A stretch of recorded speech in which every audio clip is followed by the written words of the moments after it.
Good evening, or good morning, good afternoon, good evening, depending on where you're joining us. Thank you so much. It's my honor and privilege to welcome you to San Jose State University School of Information's 2025 Juneteenth Day Symposium. The title of today's symposium is Roots of Resilience: Food as Medicine, Music as Healing, Literacy as Power. Today's program is proudly presented in collaboration with the Black Student Library Collective of the San Jose State iSchool, and I want to thank them for their leadership and vision in helping bring this celebration to life. Juneteenth is more than a commemoration of emancipation.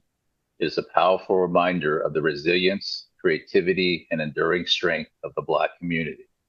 It is a time to honor the struggle, celebrate the progress, and recommit ourselves to equity, inclusion, and justice.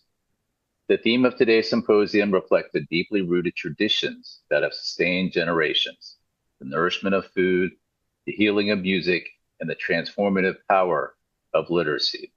These pillars not only connect us to history, but also propel us forward. And certainly during these times, more important than ever. As we begin, I invite all of us to engage fully, listen deeply, reflect openly, and celebrate unapologetically. Let us also take a moment to honor the late Binnie Tate Wilkin, which we'll do in just a second, a legendary storyteller and pioneer whose contributions to California libraries and to the African American experience remain profound and far-reaching. And she also was a good friend of our program and was the keynote and lead for the last two Juneteenth days, the last 2 years. So we thank you for joining us in the celebration of culture, knowledge, and community. With that being said, let me hand it over to our moderator, Nicole Brown. Nicole? Thank you very much, Dr. Chow. Hello, everybody. I am Nicole Brown. I am a member of the California Librarians Black Caucus and a former iSchool alumni, and I am pleased to be here with you today. As Dr. Chow said, we are going to take a moment of silence for Binnie, but before we do, I did want to tell you a little bit more about her if you did not know. This is listed in the California Libraries Hall of Fame. She is one of the founders of the American Library Association's Black Caucus. She was a writer, a lecturer, a librarian, and a professional storyteller. She was a public services administrator for Orange County Public Library, and she was the first minority services coordinator for the Los Angeles County Public Library, and she was a children's specialist for Los Angeles Public Library, the city institution. She taught graduate level courses on children's literature, youth services, outreach, public librarianship, and storytelling for several schools, including UCLA, UC Berkeley, CSU Fullerton, Columbia, and the University of Hawaii. In the 1990s, Ms. Wilkin was invited to evaluate ALA's Office of Library Outreach Services and offer guidance for its future growth. And in 2018, ALA invited her to participate in the conference's preliminary session on the future of libraries. She is also among the inaugural group of librarians interviewed as part of InfoPeople's California Library Leaders Memory Project. Until she transitioned, she continued to use her creative talents as a speaker and storyteller long after she retired. In her book, African American Librarians in the Far West, Pioneers and Trailblazers, published by Scarecrow in 2006, it celebrates early African American librarians. Binnie Wilkins has received achievement awards from CLBC. She is also the American Library Black Caucus and the first National Joint Conference Librarians of Color. May we please take 60 seconds of silence for Miss Binnie Tate Wilkin.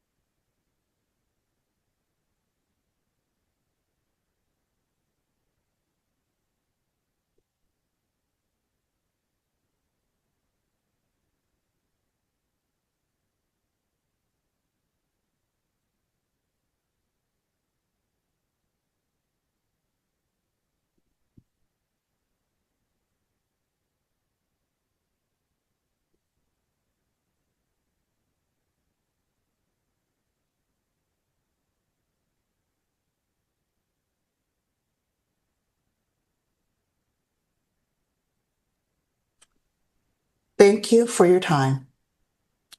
Next up is our opening presentation by Kazuko Rance. Hello, my name is Kazuko Rance, and I am the chair of Black Student Library Collective. Today I will be doing our opening presentation on food as medicine for our Juneteenth Symposium 2025. Food is a tool for healing. By learning how to grow our own food and nourish our body through healthy foods, Black people can transform our health. So today you'll be learning about different libraries and how they use programs to promote health literacy through food. Seed libraries are an amazing way to promote health literacy through food. Seed libraries are spaces for the community to invest in their health and environment by sharing seeds. This promotes community building, food security, and education about local flora. So I'll be giving an example of two libraries/library systems that promote health through seed libraries. In Minnesota, there's a library called Rochester Public Library who has partnered with Mayo Clinic. So specifically, they have partnered with their Comprehensive Cancer Center, and they have the goal of teaching patrons about foods that can help prevent cancer and providing gardening resources. So these seeds that are distributed in the libraries are from wholesale distributors and are repackaged by volunteers. Some example of seeds are blueberries and walnuts.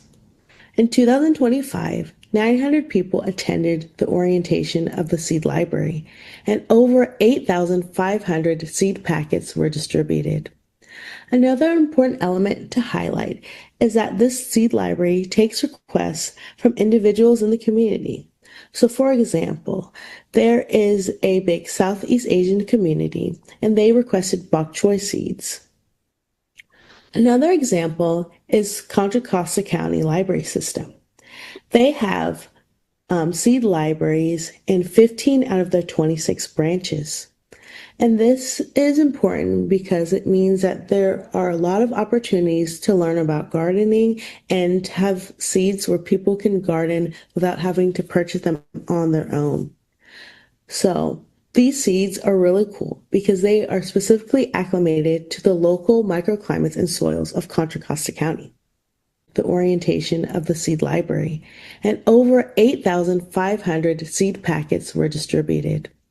Another important element to highlight is that this seed library takes requests from individuals in the community. So for example, there is a big Southeast Asian community, and they requested bok choy seeds. Another example is Contra Costa County Library System. They have seed libraries in 15 out of their 26 branches. And this is important because it means that there are a lot of opportunities to learn about gardening and have seeds where people can garden without having to purchase them on their own. So these seeds are really cool because they are specifically acclimated to the local microclimates and soils of Contra Costa County. Next, I will be talking about Oakland Public Library's culturally relevant gardening. So Oakland Public Library has a robust gardening program where they have not only seed libraries, but they have digital gardening resources and gardening events. Some examples of gardening resources are PDF zines and gardening tips, and there's also a video about edible herbs and weeds so that the community can be knowledgeable about the different crops in their area. There are also curated lists about gardening. So one example is the African American book list. So these books feature African American and Black characters so that it can promote diversity and also a sense of inclusion. And there are lists also with books specifically for adults and specifically for kids so the whole family can be involved. OPL's Culturally Relevant Gardening Project is a free urban seed project committed to increasing the capacity of our community to feed itself wholesome food. OPL seed libraries foster community, resilience, self-reliance, and a culture of sharing.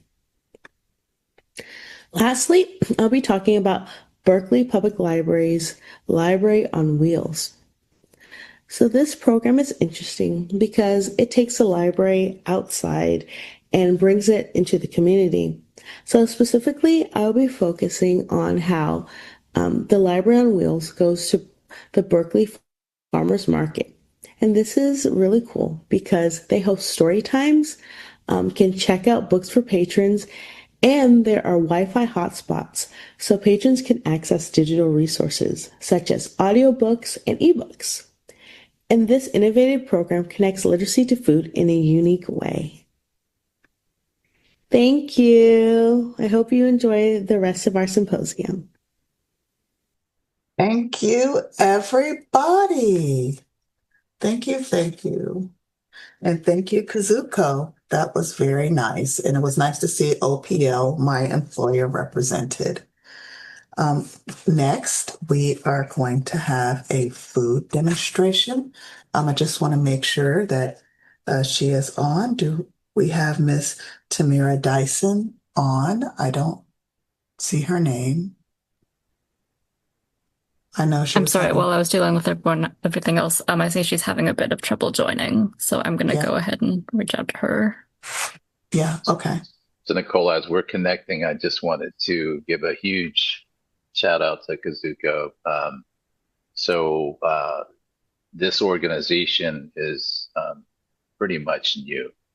And when I put out a call to the students to lead this organization, the Black Student Collective, Kazuko was one of the people that stepped up. So I want to, we can give her a Zoom round of applause for her leadership and her bravery and courage for starting a brand new organization. Leaders lead and they make things happen. And oftentimes there isn't a long line for that either. So Kazuko, congratulations and thank you for your commitment and leadership. Okay. Thank you. I'm just proud of you like you're my own baby. I'm just sitting here like, ah. My baby all growing up and running library worlds. Do you have any things you want to share in terms of kind of the journey so far? The journey so far has been good. Currently I'm a library aide, and because of that job, that made me want to become a librarian. So I signed up for the program about a year ago. So I completed my first year, and then this will be my first summer, and I hope to graduate in the spring, and I really want to be a children's librarian. I have an internship now where I'm doing children's librarianship work and on the desk solo. So it's been a really good experience, and having all the support from Carolyn and Nicole and from you, Dr. Chow, it's been a really great experience. So thank you, everyone. And thank you all of my group members in BSLC. Well, clearly you're one to watch. And Carolyn went off mute. Did you have some thoughts, Carolyn? I was actually going to wait until later, but Kazuko did an excellent job, and I have to say thank you for doing that. She was a little hesitant, but she stepped up to the plate. Thank you. So Nicole, I think we're continuing. You see her?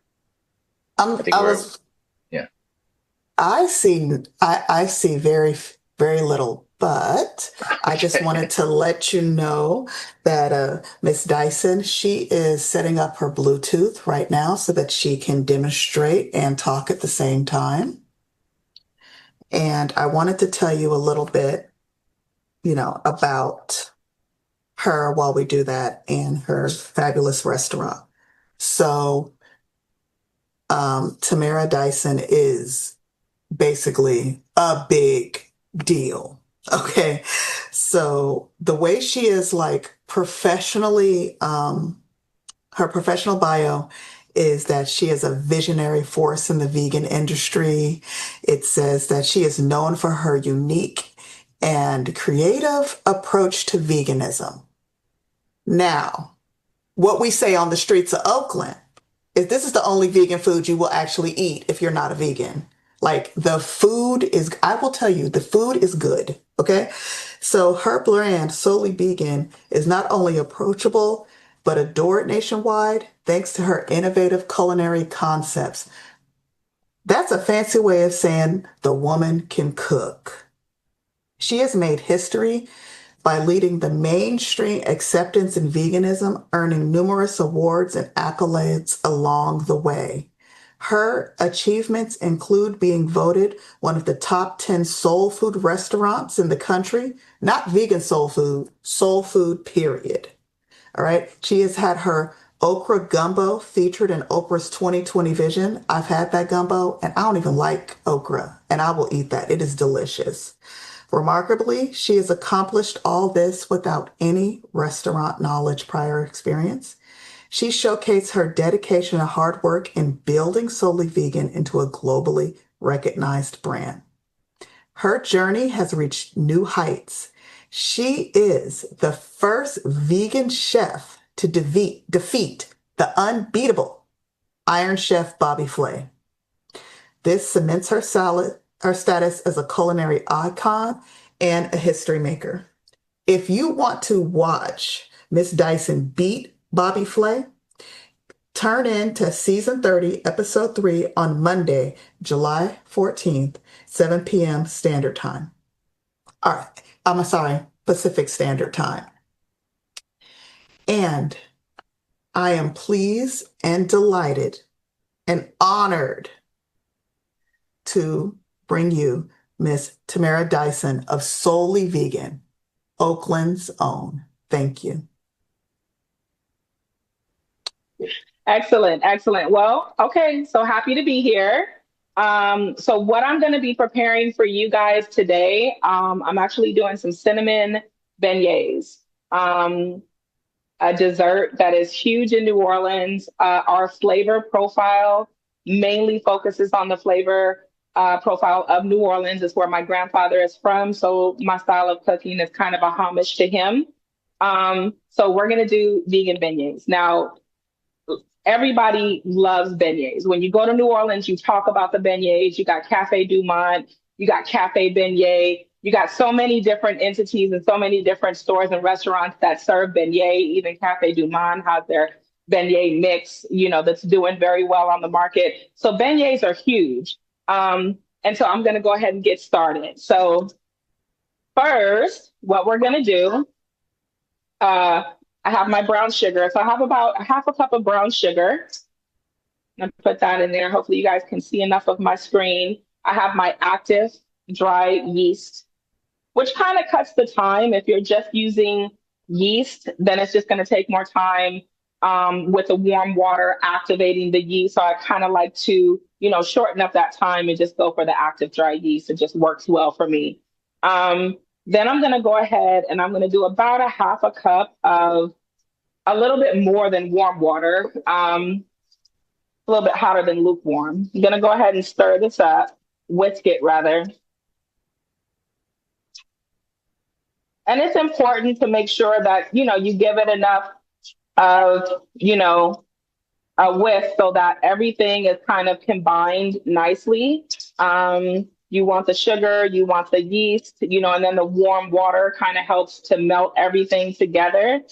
And then what I'm going to add right now is about a half a teaspoon of salt.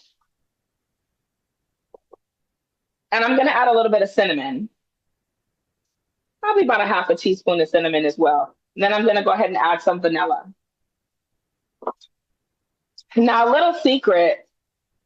As you're kind of doing this part, I taste as I go, almost after every ingredient, I just go ahead and taste it. That lets me know the direction I'm going in. And you should be able to taste this mixture, this liquid, and it'll pretty much tell you how your beignets are going to taste.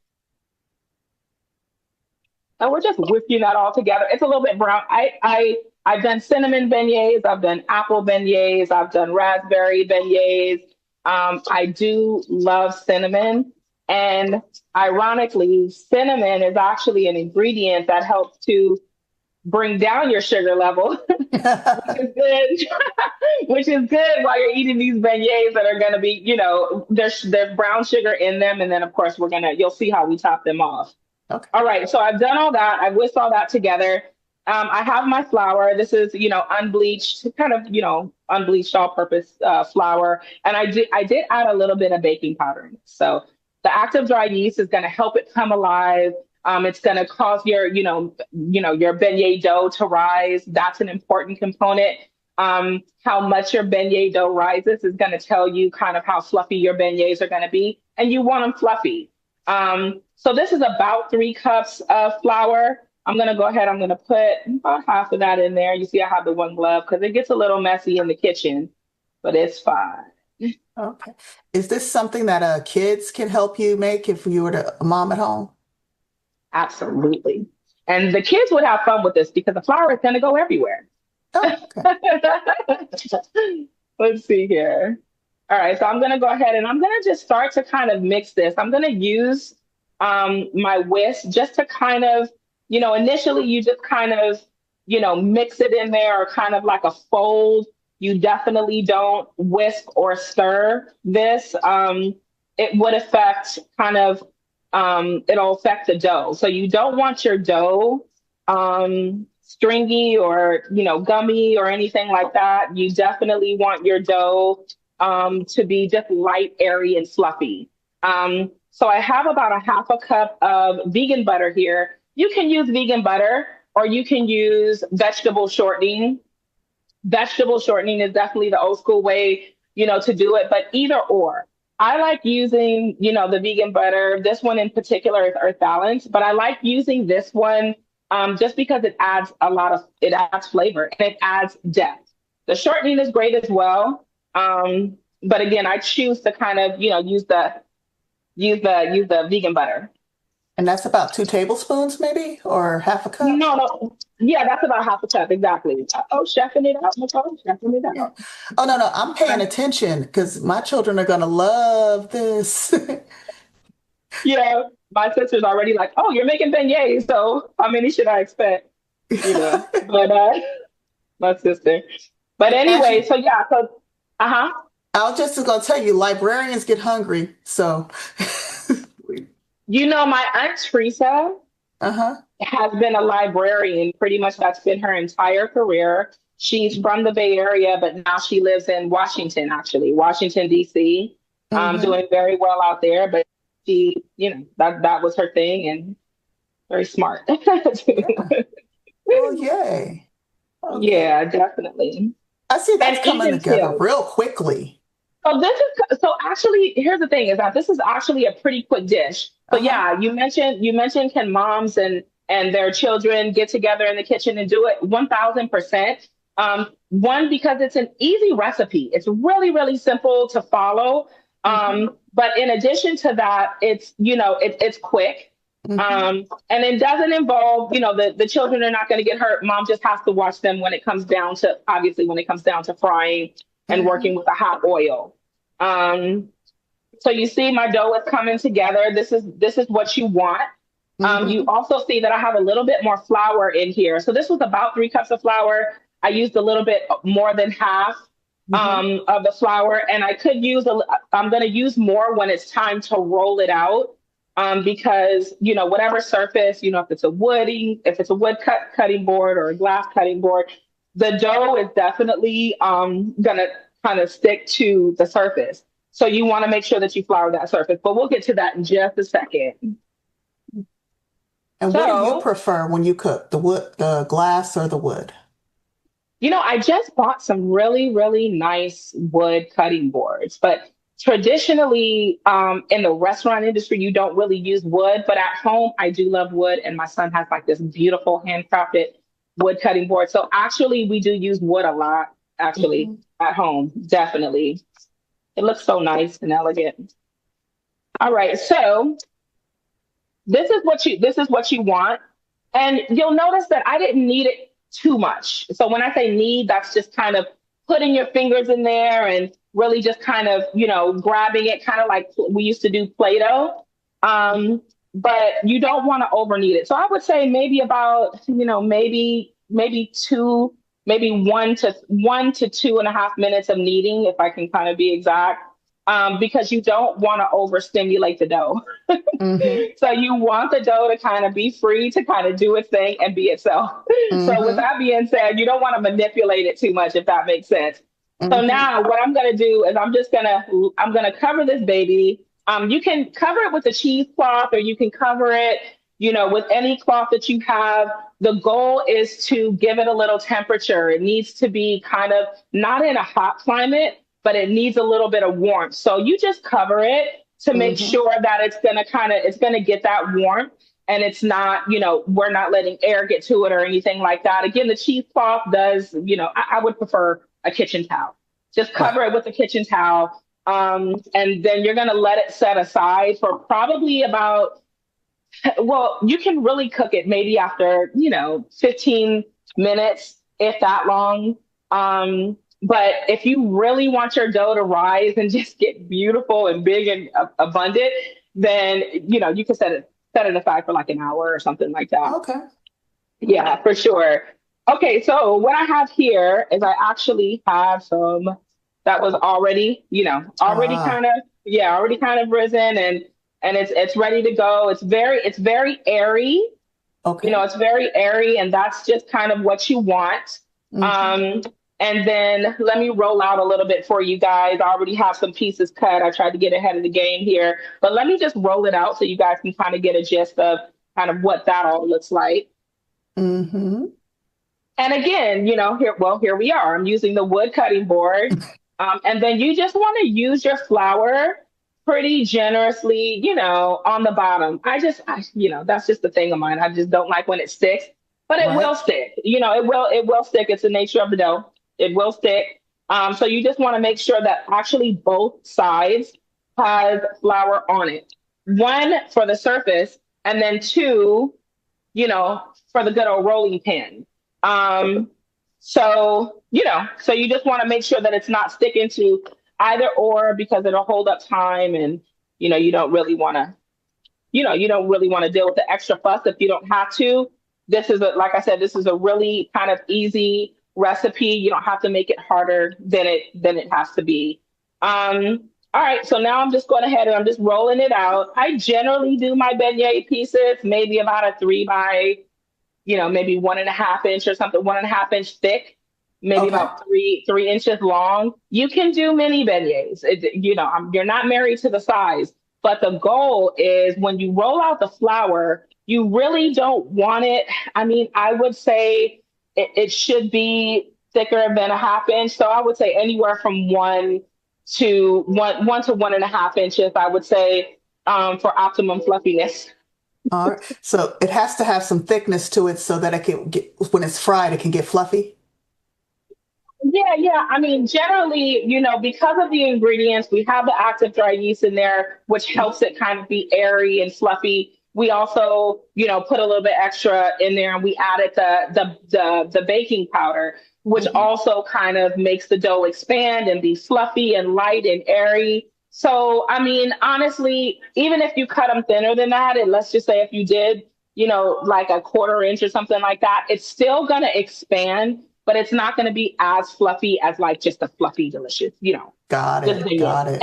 And that's just generally, traditionally how they're served. I really should have made some chicory coffee. Because in New Orleans, that's what I really should have did that as well. In New Orleans, traditionally, the beignets are served with chicory coffee. So that's just the thing. And Cafe Du Monde is cute. And so for those who have not had chicory coffee, can you explain to our listeners and our watchers what they're missing by not drinking a cup?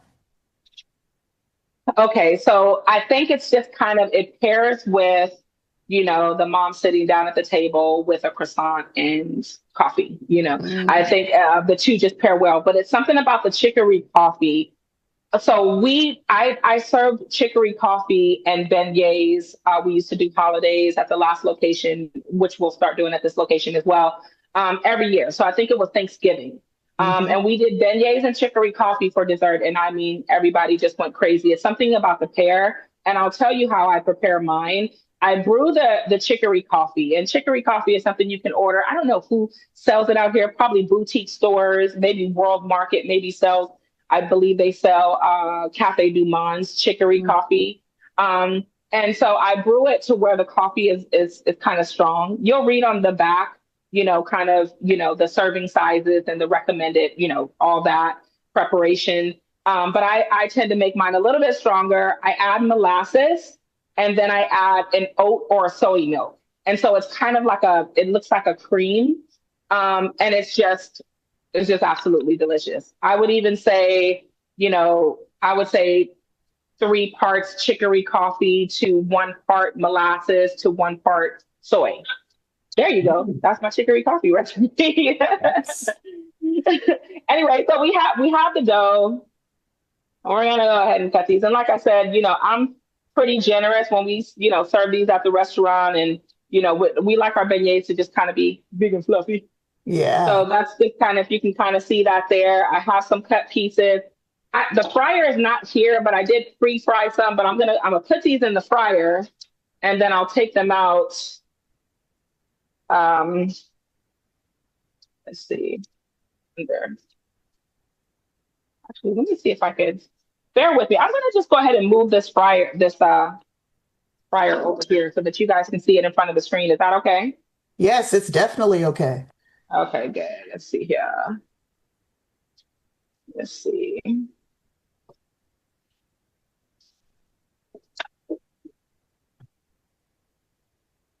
All right. Booyah. Let's see here. Let's get this one together. I have to admit, what I love about this recipe is that it's vegan, but it's so approachable. That's something that I can go.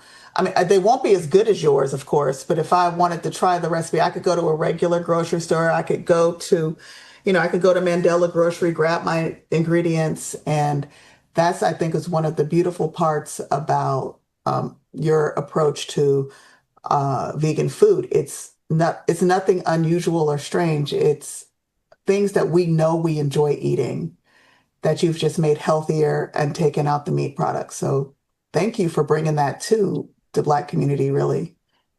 Yeah. And, I appreciate you saying that so very much, Nicole, because, prior to Souley Vegan kind of coming into fruition, that was the vision. I felt that I had something to offer the world that it had not yet seen. And it was my approach to vegan food. And, 2009 is when we opened up our historic 301 Broadway, and was open there for about 14 years. Now we're at 101 Broadway. But the goal was to just kind of be a vegan paradise, for lack of a better cliche. But the approach, I wanted to offer food that people understood. You understand potato salad, you understand yams, you understand greens, you understand certain, a lot of the things that jambalaya, gumbo, a lot of things that really made us famous. People understand these things. And so then, when you come into the restaurant, they're trying to wrap their head around it, but after they taste it, then they're sold. And if you're staying true, which is something that we pride ourselves on, is staying true to that kind of that Louisiana depth and flavor without the meat.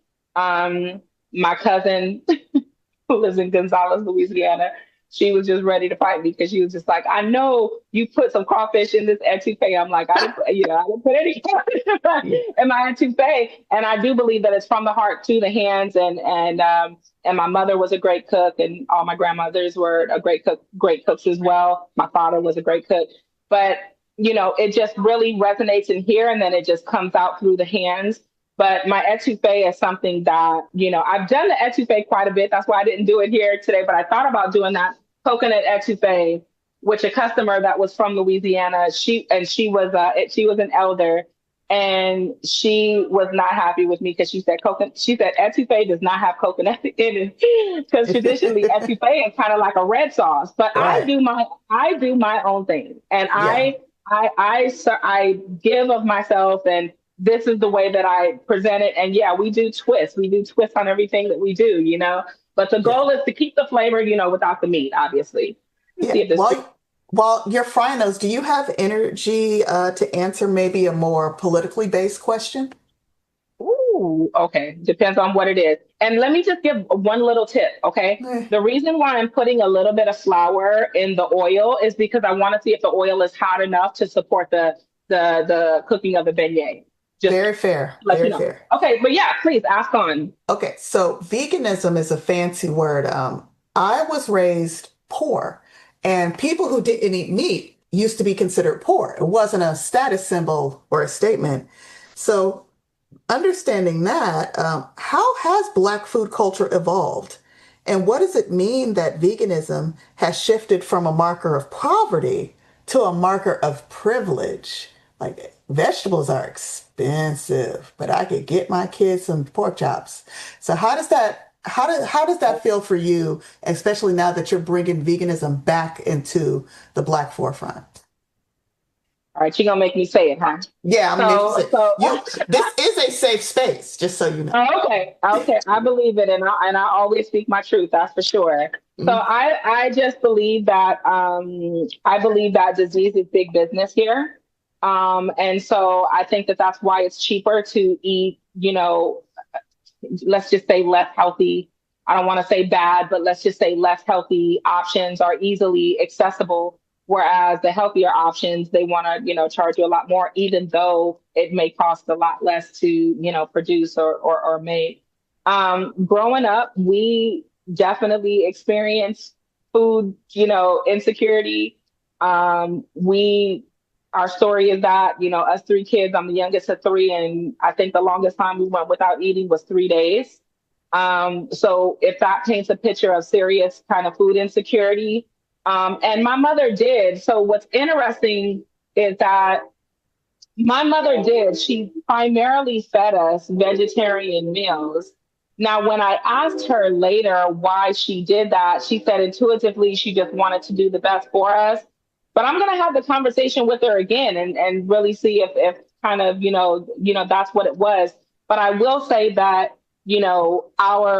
our snacks were, apples and raisins and yogurt and granola and things like that. So we were not vegetarian and we definitely wasn't vegan, but she did, I think do her best to try to, feed us kids. She would research and figure out what's good for the skin and what's good for the hair, et cetera. I just think that it's just such, I don't even know if I'm answering your question, but I just think that, I think that now vegan is mainstream, which I would say, and this might sound funny coming from me, but be careful of that. You know what I'm saying? Be careful of a lot of the products that are on the market that are vegan, but not necessarily healthy for you. And what I always say is that I think that a person who eats meat, who, generally has, a clean diet or is on a certain, kind of regimen that makes sure that they have balanced meals. They're not high in sodium. They're not processed, these types of things may not go to a vegan diet if the options are highly processed foods. And so, kind of with that being said, I think that it's just about kind of not only diving into eating a certain way, but also diving into what ingredients were made to produce this product. What does this product consist of? And I'm because I watched my mother growing up prepare everything from scratch and detail. I took that into the restaurant industry. And so from the very beginning, I was making my own cheese, for the mac and cheese. I'm making my own vegan meats. And I grew and I learned and I expanded. And the restaurant is an kind of an example of like who I am now and who I am as a chef, who I am as an entrepreneur, as a woman, et cetera.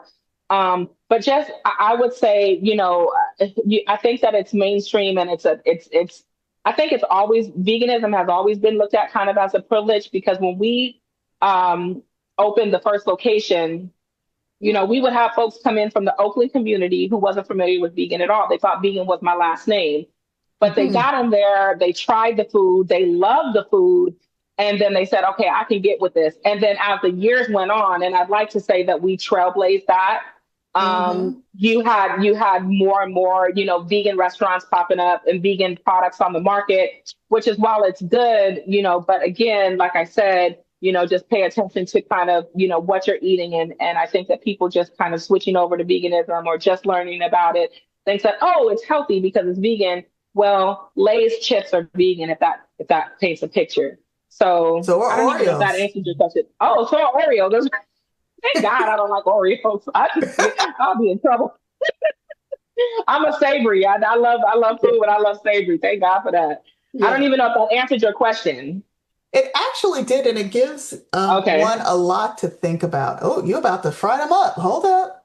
Well, I think so. Let me see, because I don't want the. Let me see. Let me cut a little piece and see if it's done. Oh, so another thing. Okay, yeah. So another way of testing the oil is to drop a little bit of dough in there, and if the dough rises, you get all the bubbly oil around it, and then it rises to the top. It's ready. So this is just about ready. Okay. I kind of want to fry up some first before I powder these beignets that I have right here. Woo, honey, just in trouble. Okay, so I'm gonna go ahead and drop these in here. Oh, I see that. Oh, yeah. We're getting a little sizzle. Oh, We like the sizzle. Yeah, thanks for moving the pan. We could see that. That looks, oh, yeah. Good. I think before I had a wider, anyway, whatever. Listen, where there's a will, there's a way. And I learned that through business. If you don't know anything, if you don't learn anything else in life, know that if you have the will to do something, you can bring it into an existence. I promise you. Oh. And I only speak from experience. This is not something that I read somewhere. All right. You flipped those quick. It really is only like a minute. It is. It really, really is. But here's the thing.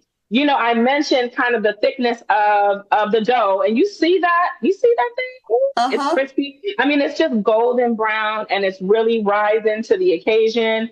But along with that, you want to make sure that the center is cooked. So you might even take a toothpick, just kind of give it a couple holes in there, make sure that the heat is kind of, getting throughout the entire beignet. Something else that we do is we'll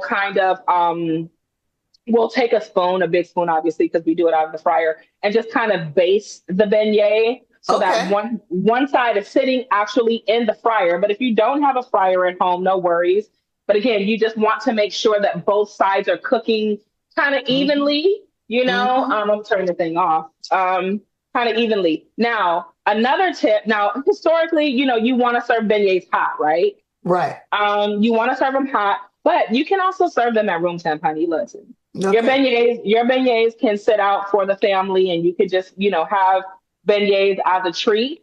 And they are fine at room temperature. And our beignets, they hold up. So, I mean, we've had people, travel with them and eat them a couple days later, and they hold up.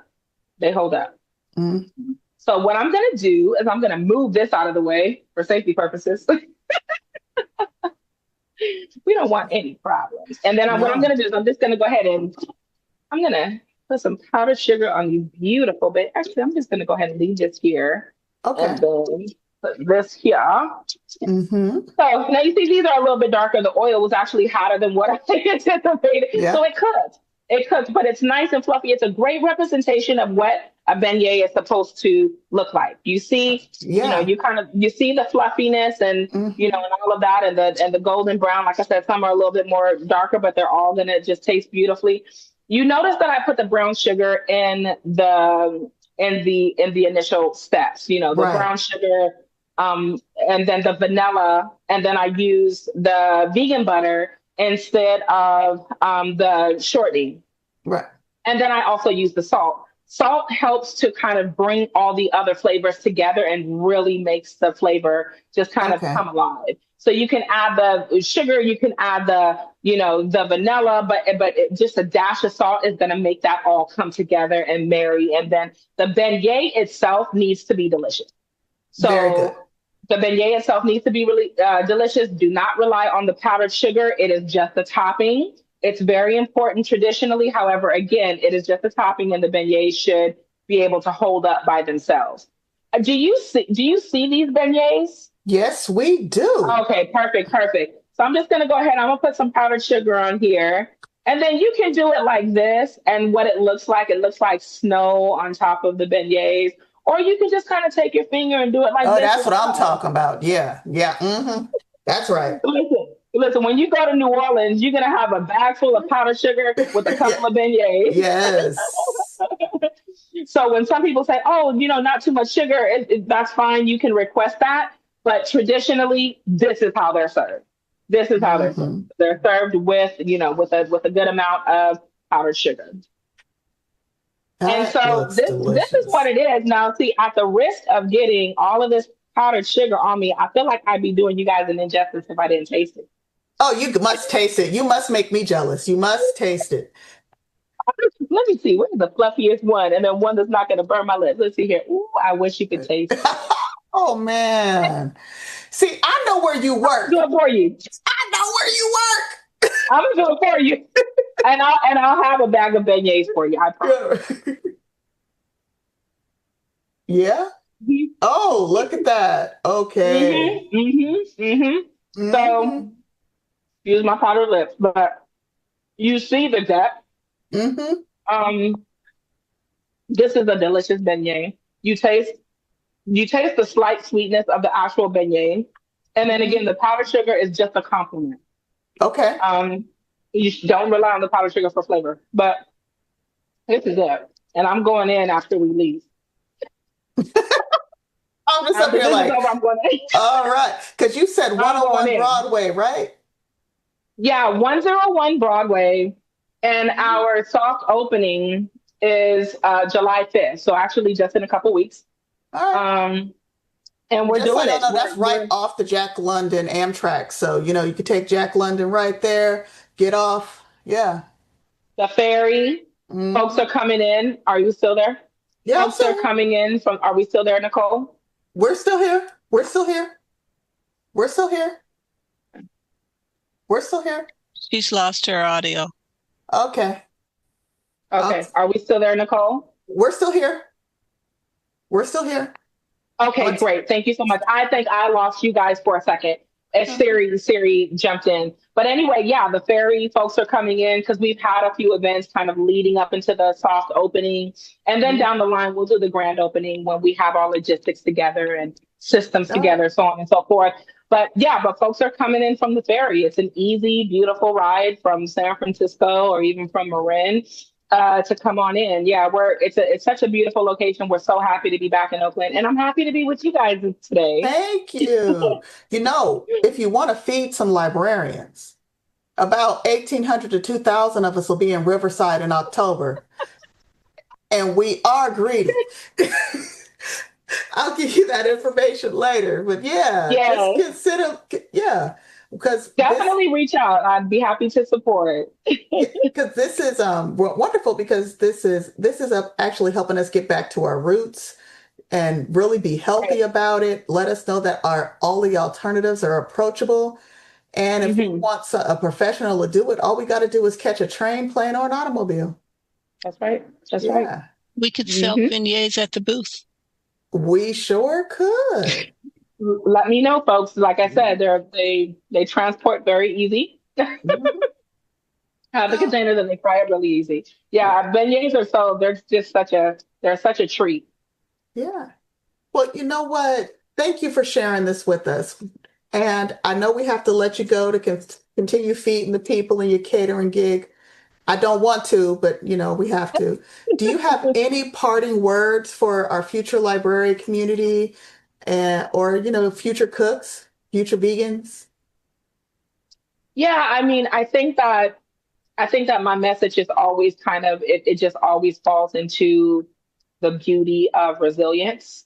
And I think that for all of us, anything that we kind of go into, anything that we want to do, librarians, that's very powerful. I mean, I need to read more. I do a lot of audiobooks, but there's so much power in reading. Audiobooks count. And audiobooks count, and I have a slew underneath my belt, but I definitely want to make sure that I'm incorporating actual reading as well, because it just trains the mind in such a beautiful way. You retain more, you're more articulate, so many things. But Mhm. I think that, my message always kind of ends with kind of the beauty and resilience and whatever you want to do. And even if it's through getting through a book, let's just say anatomy and physiology. I was in nursing school prior to Souley Vegan. So I went through, a lot of chemistry books, anatomy and physiology, and so on and so forth. And it's just kind of, going for what it is that you need to achieve, that you want to achieve, and just knowing that it may not be, more than likely, it's not going to be a smooth path. But if it's what you want, then you will absolutely attain it.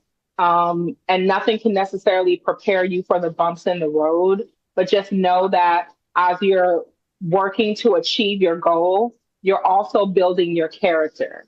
And so by the time you reach your goal and now you're on to the next goal, you'll be a different person because you withstood, so many bumps and challenges and, in the road. And I believe that that's what life is about, is just becoming better people. So Yeah. the goal is great. The goal is great. Whatever you want the goal to be is great.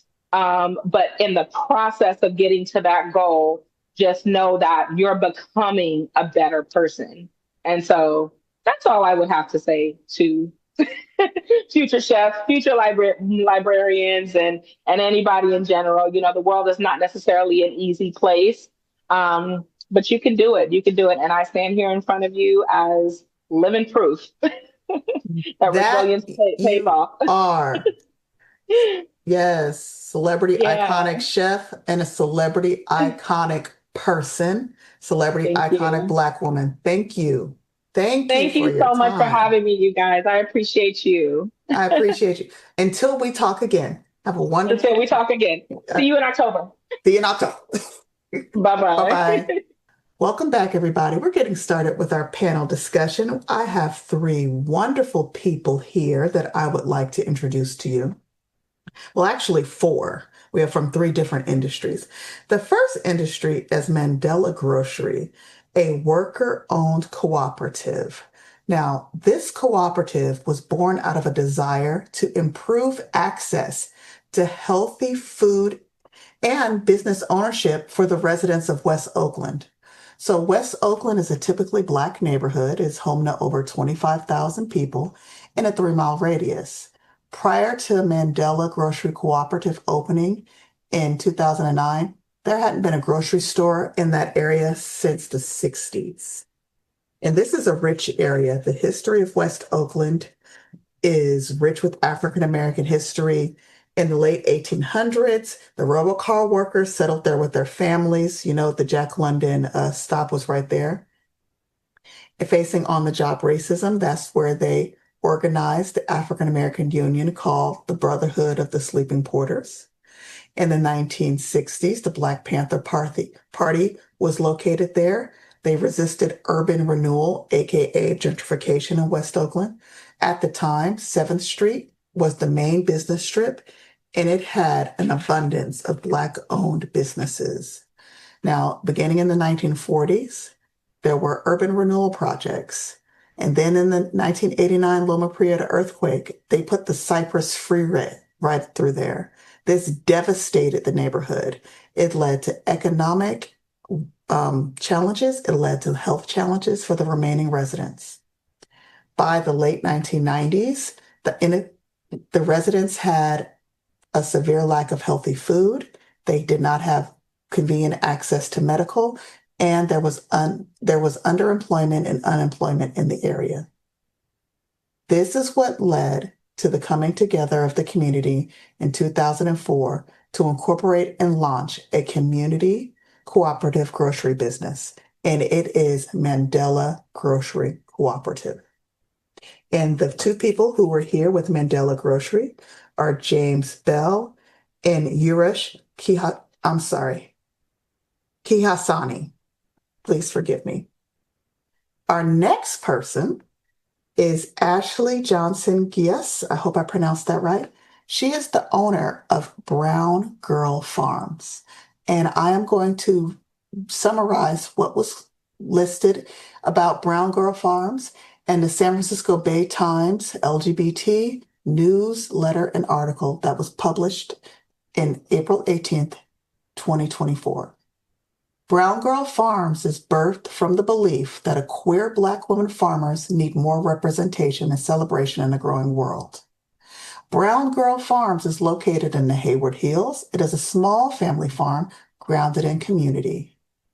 It is created with this intentional space during the beginning of COVID-19, during the pandemic as a response to the urgent need for plant starts and fresh produce within the Bay Area community.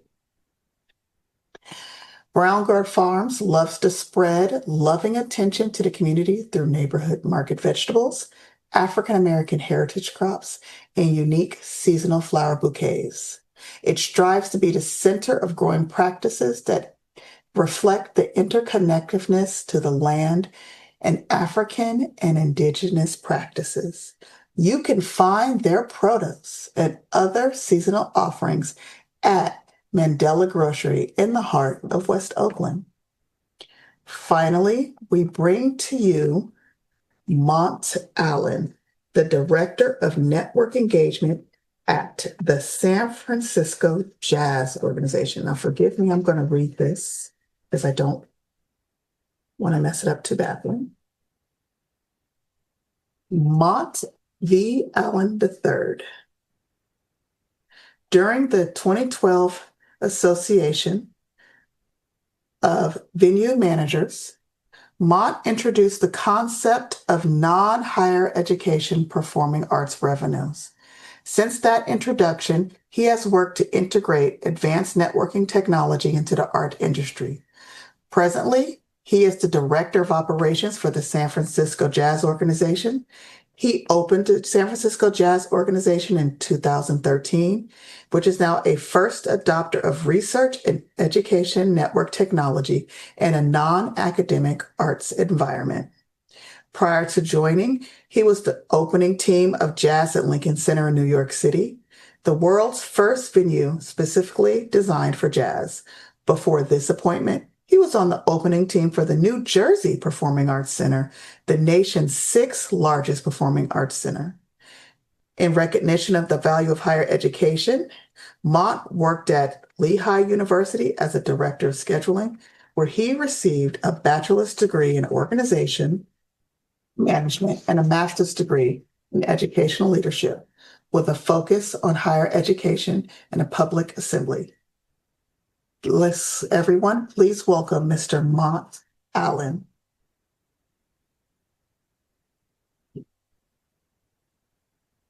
And you can turn on your cameras, please, the panel, so that our participants can see you.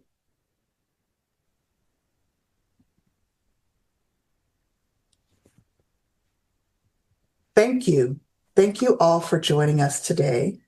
And I will be just giving some basic questions, Q&A. And I would hope that this eventually became less of a Q&A and became more of a discussion between the three of you, okay? And I'm going to start with Ashlee. And here's, what ancestral farming and food traditions do you know of that were carried across generations through our enslavement and displacement? Thank you. Yeah. I think one of them that came to mind was storytelling, and passing on stories of whether it was growing food, growing crops, being in the kitchen, tending to a little plot of land. That was like the first one that came to mind, and it made me think about how at Brown Girl Farms we try to really elevate that tradition of storytelling. We have something called Soul in Your Bowl cards, and they're mealtime conversation cards that community can use with their produce.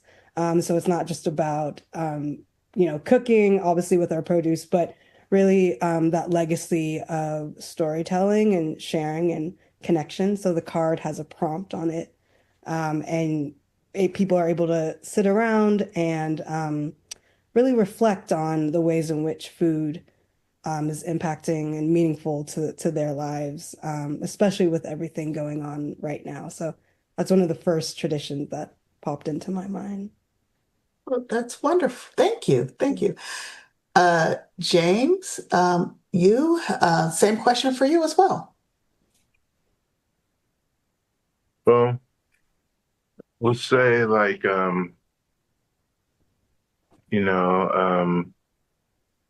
the love and the care that went into, pouring into the communities in the various different ways. Like I remember when I was, there's a few people now that have like, small farms in their backyards or whatnot. But when I was young, like my grandfather on 14th Street had a pretty nice sized plot going in the backyard, and there were, the same in existence for the various neighbors around in the neighborhood. And it's just a trippy thing for me to, watch just that small example change. And some people, like a lot of elders, have seen, the 7th Street corridor go from being an operation to, the days of industrialization being implemented, and then seeing all of that, the food that was available being delivered through the ports, and, the little joints up and down the strip where there was like fried fish or whatever was available, to see all of that diminish. Like, obviously I wasn't alive in those days, but my example of that is seeing all of the individuals with the farms in their backyards, and now like the next generations are not replicating that the same. And then the same is with the influence for ownership. I do remember when a lot of the liquor stores around here were Black owned, and then people sold off the rights to the ownership or whatnot. So I guess to sum it up, like that practice of ownership and bringing something to the community that was meaningful for not only yourself but others as well, because this individual may have had this set of crops growing in the backyard, and because the guy next door had grapes going on in his backyard and my grandfather did not. So every once in a while they would trade and stuff like that. So that's one practice that I can resonate with, that that was really, really prevalent back in the day. The community sharing and the trading was really prevalent. Okay. And the ownership. And the ownership. All right. Do you have anything to add by chance? No, not this time. Thank you. Mont, we're going to switch this a little bit. What musical traditions have been were carried across the generations throughout slavery and displacement? Well, thanks for the question. And let me also just, thank the iSchool and the BSLC for the invitation to be here today. I appreciate it. So in terms of tradition, things that have been carried over that immediately come to mind and that directly relate to my world is that of improvisation, music, the tradition of improvisation being carried over the centuries. Obviously, that plays a huge role in jazz, but it also carries a huge role in music other than jazz, including blues and hip hop. So that's the big one that comes to mind, is improvisation. Music as a form of communication, which also comes to mind. It's communication. We've communicated through music in various ways throughout time. And I would say the final one would be just inspiration. That using music to inspire our communities to continue to grow and deal with the struggles that we've been faced with since first arriving here in this country. Mhm. And how would you say music is used as survival and resistance and healing? How do we use it today, and how did we use it in the past? For healing. Mhm. So many of us have the experience of that's a place where we go to just to rejuvenate our souls. Many of us have specific artists that really resonate with them. Whether it be, I grew up in Detroit, which is Motown, and thinking back to Aretha Franklin and to Marvin Gaye and to so many others, it's often, dealing with dealing with the things that are happening in the world, just to take myself out of that, and others do as well. Just turning on that music makes a difference. Also, for those that are capable, whether it be singing or instrumentalization, going to that place of performance of music has been inspirational and tends to inspire others to greatness. Thank you. Thank you.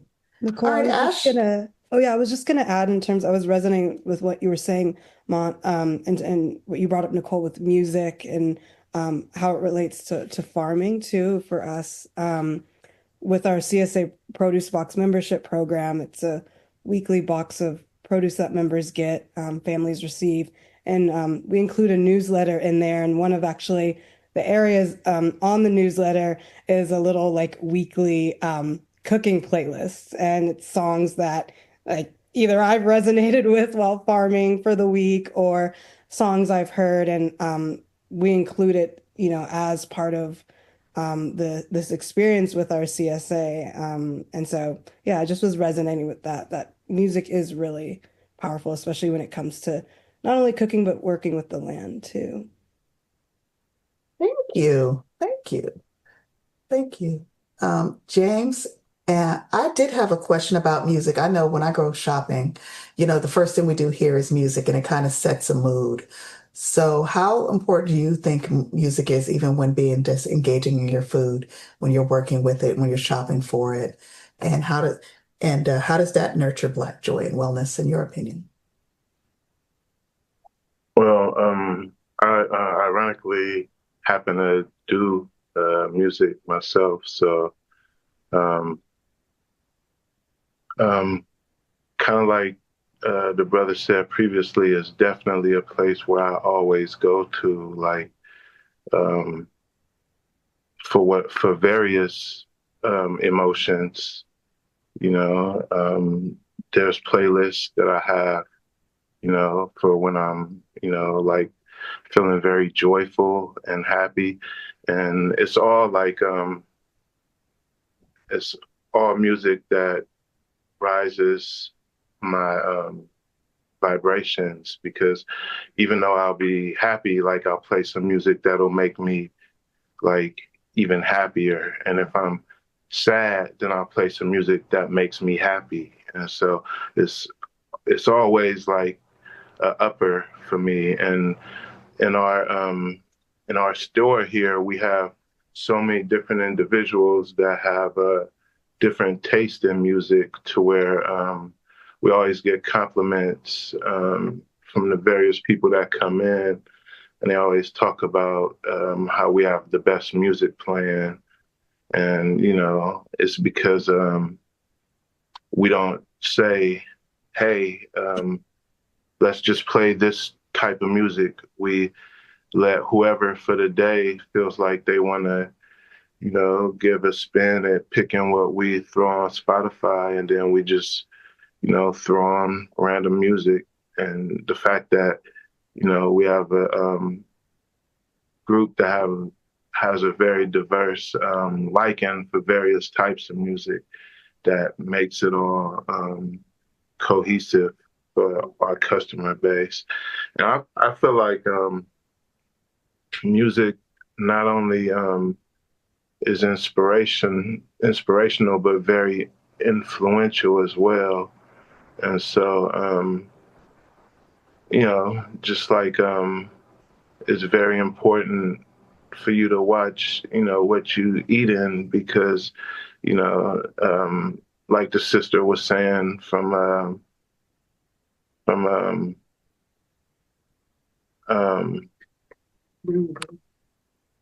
no, not Brown Girl.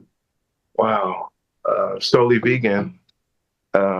She was talking about the ingredients that go into the food, and you know, the same importance goes with, like, you know, the music. Like, obviously, I'm a bit younger, so I belong to the generation to where, you know, we listen to, you know, music when people go to the clubs. They like to turn up and whatnot, you know. But, you know, also there's a time in life where everyone is supposed to grow up, and then at some point you have realizations. And so, you know, you can still listen to whatever type of music you want to, but just to be realistic about those influences and know that, you know, every individual has different levels of capacity as far as like what is gonna be something that's more influencing to them versus not, you know. And so we just have to be realistic with ourselves about that's the reality, you know, when dealing with music. Okay. Thank you. Thank you for that. I'm going to ask Yurish this question. It's along the same lines. Why do you think food and music are such vital pillars of Black celebration, Black resistance, and Black joy? Really, because that's at the root of who we are to a certain extent in our journey as a people.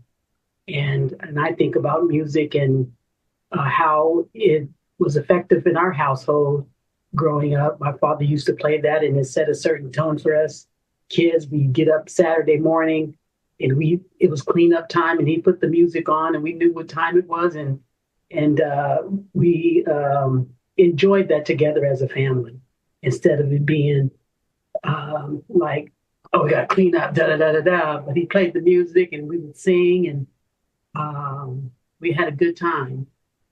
And I appreciate it, and that sticks with me today, whether it's at mealtime, after mealtime, or just being together as a family on a ride. And I see music here. I've come to appreciate other genres of music that I may not have had I not come to Mandela.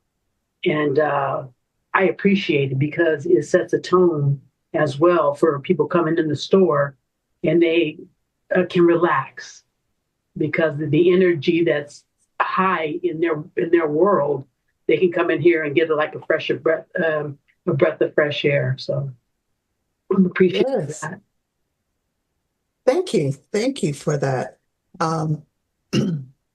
Yeah, I just want to put this out for the chat as well. I want to ask you if you could put in the chat, when you were at home and if this happened in your home and you heard that music on Saturday morning and you know you weren't leaving the house because it was cleaning, put in the chat, what was your parents playing? Because I will tell you, if I woke up to Soul Train, it was okay. I could go outside and play. I could watch my cartoons. But if Mahalia Jackson was on, get him up. So if you remember that in the chat, just type in the chat, what was that song in your household? All right. So, I really appreciate the idea of representation, and I'm thankful for this platform because Black culture can be represented. And so I'm going to start with you, Ashlee. Just tell me, how do you think, because you mentioned storytelling, how do our oral histories and our cookbooks and even our music archives, each of them you can take one, how do they preserve and empower our Black identity? Yeah, the first one that came to mind was like the cookbooks. And I know people can probably resonate with this. And multiple of my family members' households, specifically my mom and my grandmother, we have the Black Family Reunion Cookbook, and it's right there in the kitchen.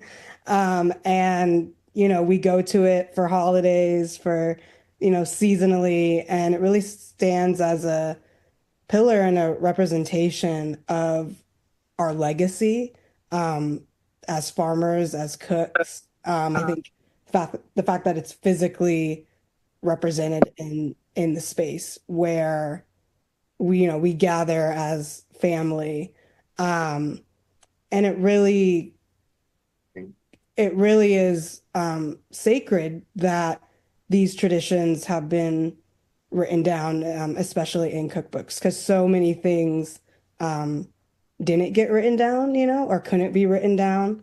And so I think the African American cookbooks are such a beacon of also the possibility of things being able to be passed on. I've done a lot of work with youth in the past. And so I think about like our younger generations, what are going to be the things that can be passed on to them.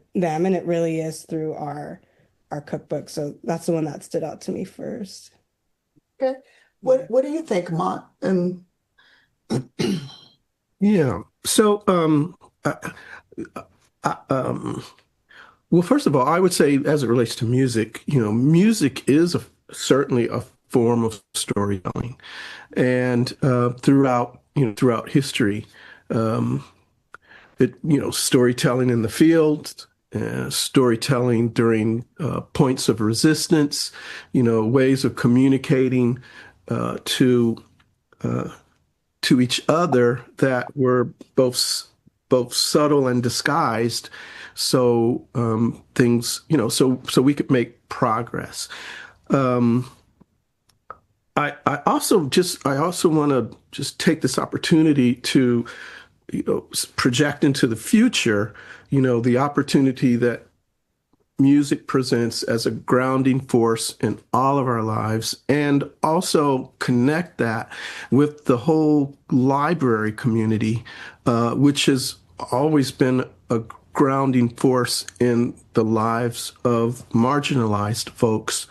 And then take it one step further to relate it to technology, because I'm a big fan of technology as it relates specifically to music, sharing of music across communities, our own communities, and just throw out there, there are new technologies that allow us in dispersed communities to play together, to communicate together, and to enjoy music together. And it's a way that we strengthen our community bonds where there are less limitations on space and distance. So I just throw that out as a primer, because I will come back to it from time to time as we go through the conversation, looking toward the future.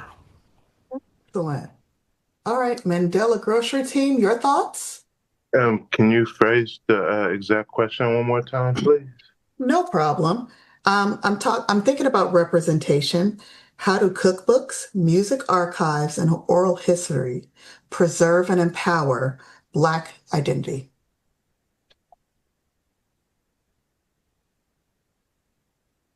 I would say because in each one of those fields, it gives us a chance to be our original selves first and foremost.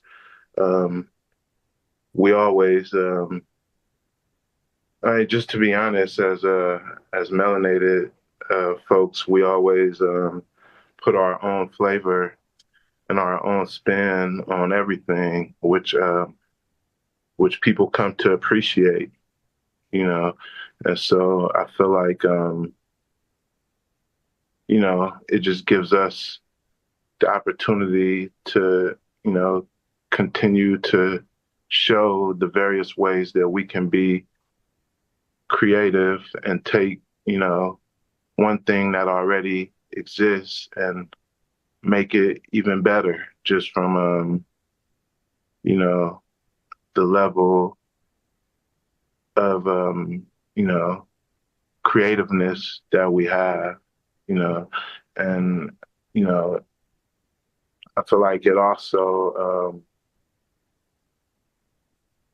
creates the space for the future generations to come into the fold doing the same, following, the examples set by, the various individuals who have done so before.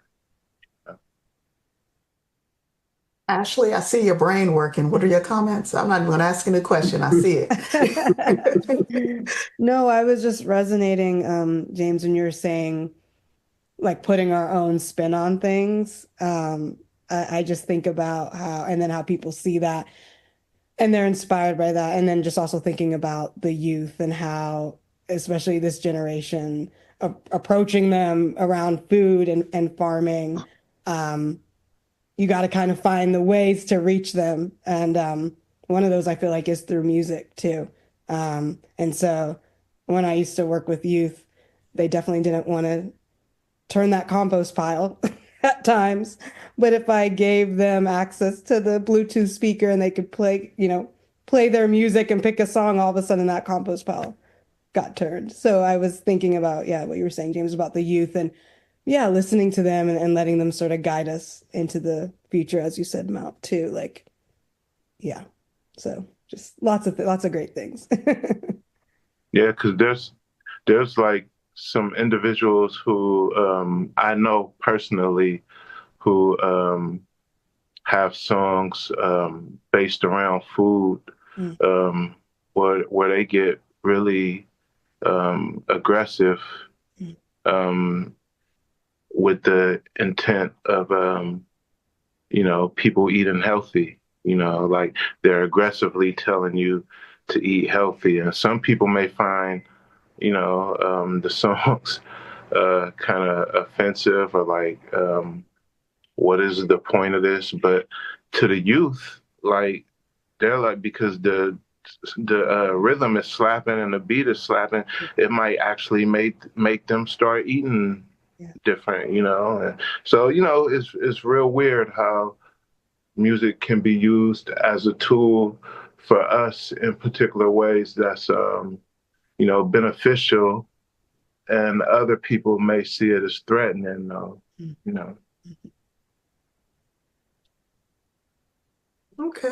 Okay. Mont, do you have any thoughts? I see you rubbing your chin. Well, I'm in complete agreement with this, and once again, the focus on youth. The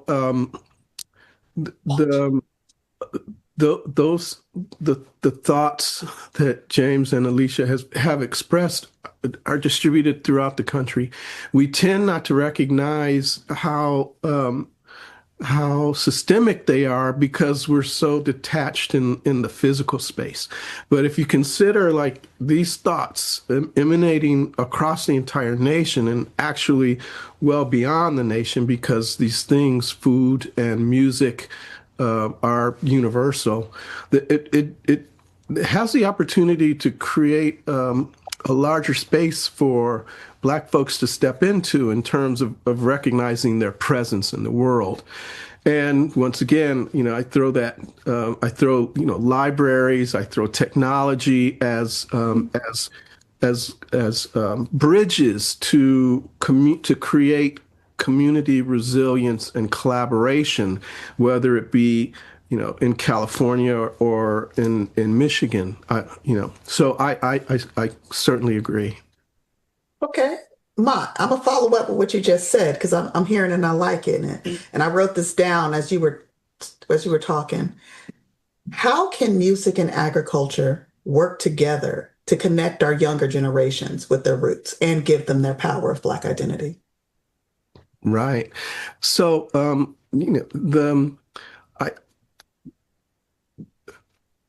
the conversation that's taking place today is that's what this is all about. It's about connecting music to the land. Which has always been the case. Way back when we first arrived. So and it continues to be the case. And technology has enhanced that ability. It used to be the Discman, used to be the Walkman. Now it's Bluetooth, or other forms of technology that supports folks being able to be located in places where there's not electricity, and still be able to participate in the music. And the music it's always been inspirational. It's always been a form of communication. So whether that's in the kitchen, whether that's in the field, the combination, the merge between, you really can't separate the two, music and food. It's just innate. They go together. Okay. Do you have any follow-ups, Mandela team? James, yours? Any follow-up comments to what Mon said?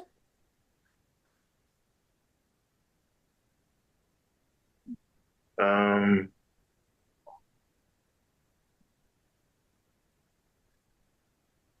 just feel like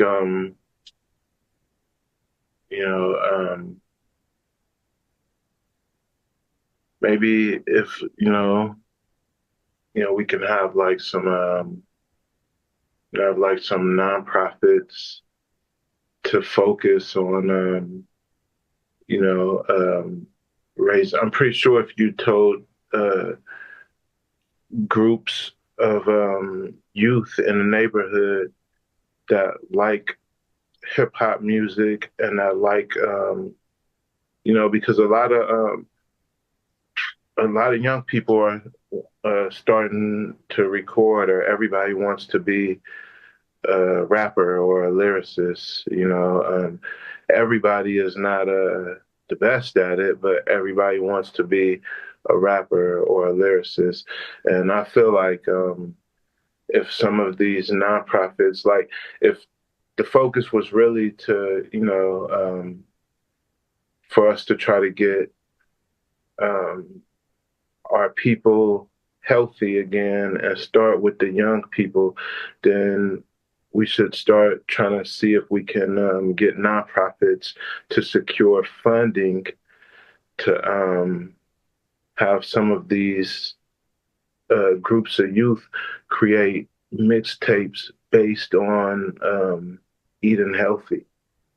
And you tell them that they get a little stipend if they can write a song, because they'll write songs about destruction and killing each other all day, and you tell them that you'll give them a stipend about, after they might do it for the first time just because, they're getting some, hey man, I'm about to get paid for writing this track, so I'm about to do it, and that may be the onus of why they're doing it intentionally, but then, you'll get a handful of them that will actually, because some of them are creative, you'll get a handful of them that'll actually do some profound research or something before writing a song, and then there'll be an amazing piece of work, and it'll be something that'll inspire other people to want to eat healthy. And this kid may be someone who is just starting from that song, just starting a journey of learning to eat healthy themselves. But since they see the impact that, the track that they recorded is having on this other person, then they want to go do some research. And then now they're going down a rabbit hole of wanting to learn how to eat better just because of that impact, you know. And so I feel like that could be a, a place to where, we can start for that process to fall in. That impact would be powerful. And it's like my librarian brain is thinking that is something that maybe a library could help collaborate with. I don't know. I have to think about that some more, but that sounds like a perfect youth services library program. That would be interesting. We're at that time, unfortunately, where our time is almost up. But we were talking about impact. And so Ashlee, James, Mont, Yurish, I'm going to give all of you one final question. And this is what I want you to close on. And we'll start with you, Ashlee. What legacy do you want your work or project to leave behind in our community?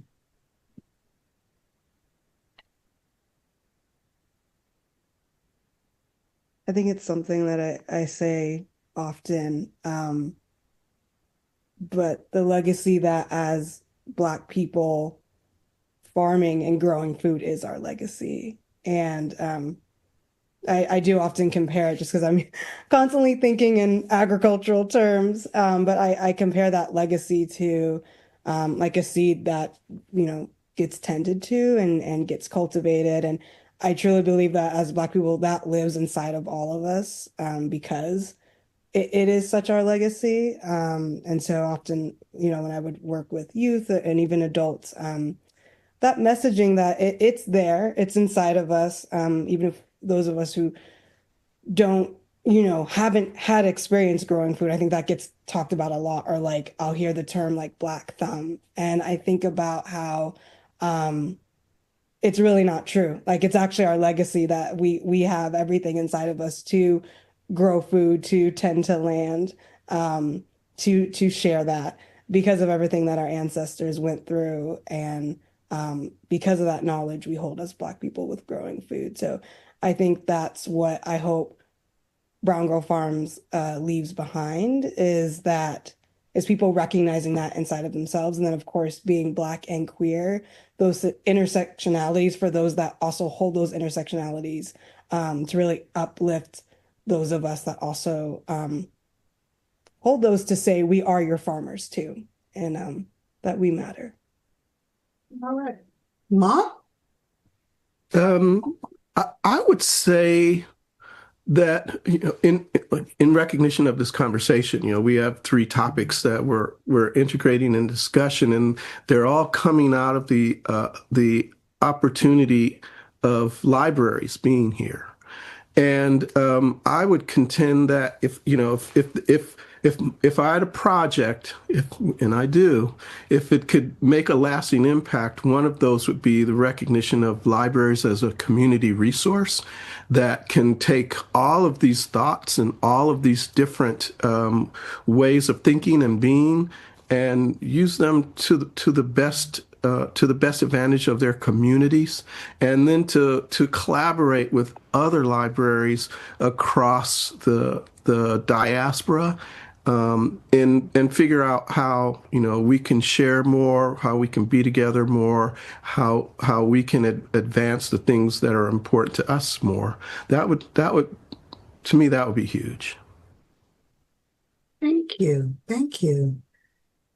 And what legacy should Mandela Grocery leave behind? What impacts would it have?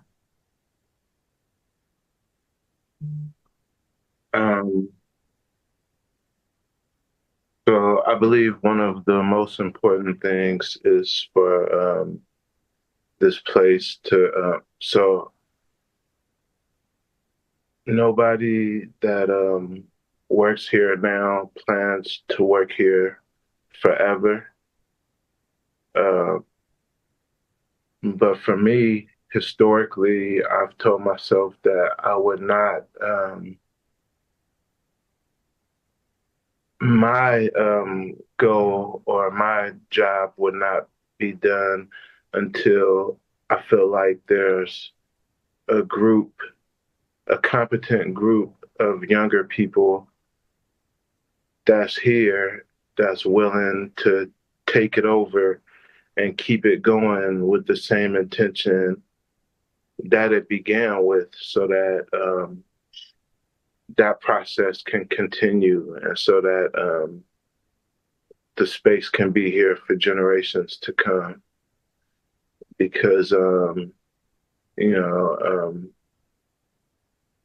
one is like, I've never sat at the table with the individuals who put together the demographics of how the neighborhood is, going to operate, or, the people who determines if this area or that area is redlined. Like, I don't know those people, and I don't sit at the table with those people, but some group of people is making sure that every urban neighborhood or every barrio that exists is built out in the same demographics as far as what's available food wise.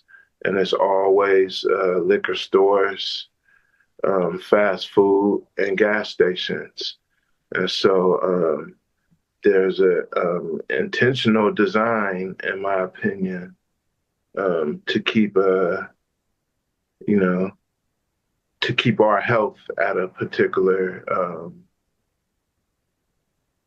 standpoint, and I would like to see, just like there's liquor stores on every corner, I want to see individuals in their, communities begin to want to implement, alternatives, so that, because we all deserve, just like the people who live in Sausalito and, these other ritzy areas have, access to good groceries, like we deserve it too.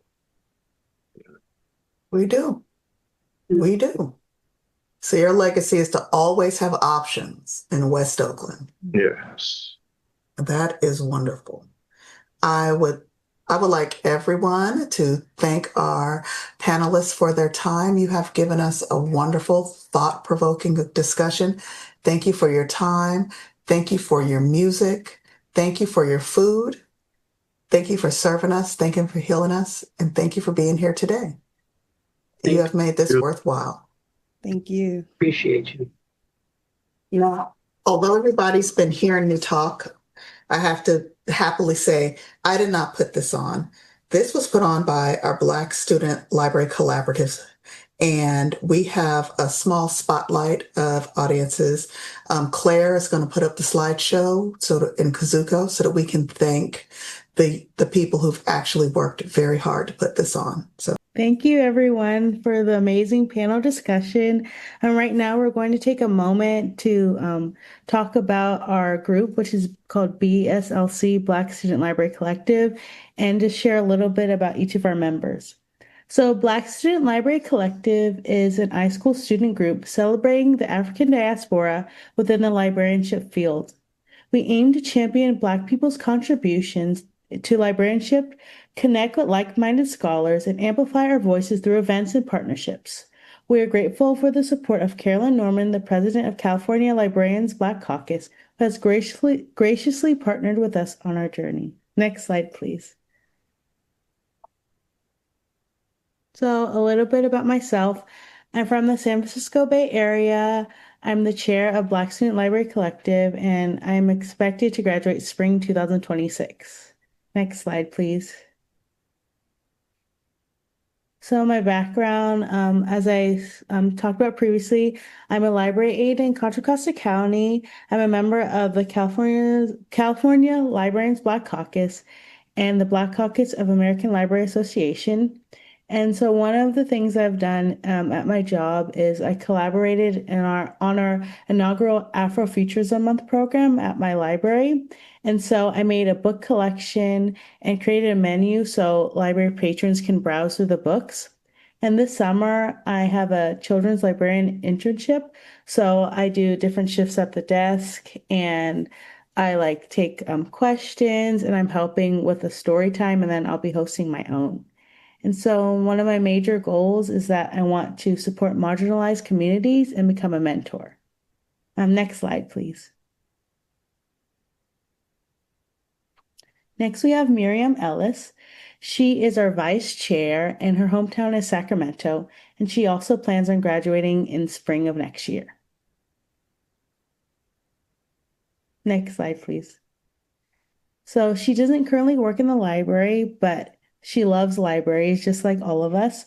And she's worked in events and educational departments for different organizations. And right now she is coordinating workshops for annual conferences and supporting year-round training for members at an association. So one of her major goals is to bridge academic librarianship with education and reading. And she's particularly drawn to academic librarian role because it allows her to directly support students' intellectual growth while helping cultivate their love of learning. Next slide, please. Next, we have Saleha Khan, who is from Butte County, and she expects to graduate December 2027, and she is our treasurer. Next slide, please. So she currently works as an account clerk at the Butte County Library, and she has worked in different roles such as frontline administrative roles, and she helps the library with operations through financial and logistical tasks. And so one of her major goals as a librarian is to support and develop programs and services that connect with underserved or rural communities to ensure equal access to resources and opportunities and strengthen library outreach with initiatives that support diverse patrons. Next slide, please. So our last member is Amber Hilton, who's from Pineville, Louisiana, and she's expected to graduate in spring 2027, and she is our membership director. Next slide, please. So Amber is currently a branch manager at a mid-sized library system, and she has worked at libraries since March of 2024. And so one of her goals of librarianship is to become a change leader in her library system. She understands that libraries are more than just a repository of books. Public libraries have become a place for skill exchange, connection, and civic management. And another one of her goals is to establish an archives department within her library. And next slide.